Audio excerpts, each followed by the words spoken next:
Pendant que l'Est de la RDC s'embrase, Kigali et Kinshasa négocient en secret avec les Américains. Dans les collines du Kivu, les combats s'intensifient. FARDC, Wazalendo, M23, les affrontements se multiplient à Walikale, Rutshuru, Goma. Et au milieu de ce chaos, Joseph Kabila fait une apparition surprise à Goma, de quoi faire monter encore la pression avec le pouvoir de Kinshasa. Mais pendant que l'Est brûle, à Washington, à huis clos, le Rwanda et la RDC discutent avec des entreprises américaines. Objectif : exploiter les richesses du sous-sol congolais. Et on ne parle pas que du Katanga. Kigali a déjà signé un protocole d'accord. Kinshasa, lui, continue les négociations.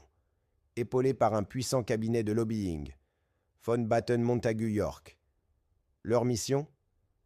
Influencer les décideurs américains pour faire passer un accord stratégique et juteux. Ce deal pourrait durer des dizaines d'années et couvrir une énorme partie du sous-sol congolais. On parle d'or, de cuivre, de lithium et bien sûr des terres rares, des métaux essentiels pour les batteries, les voitures électriques, la technologie du futur. Kinshasa pose ses conditions. La transformation des minerais doit se faire sur place, en RDC. Fini l'exportation brute, place à la valeur ajoutée locale.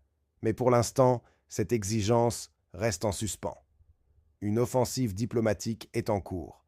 La première ministre congolaise va se rendre aux États-Unis pour séduire les investisseurs. Et là encore, le Kivu intrigue, attire, mais fait peur. À cause de l'instabilité, les entreprises hésitent encore à investir.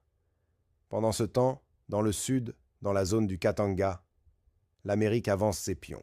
La société Cobalt Metals, financée par Jeff Bezos et Bill Gates, déjà active en Zambie, vise clairement le lithium congolais, et ce, malgré la présence écrasante des intérêts chinois dans la région.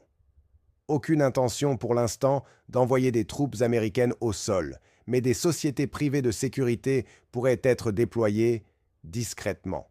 Ce qui se joue ici, c'est une partie d'échec mondial. RDC, Rwanda, États-Unis, Chine, tout le monde veut sa part des richesses du Congo.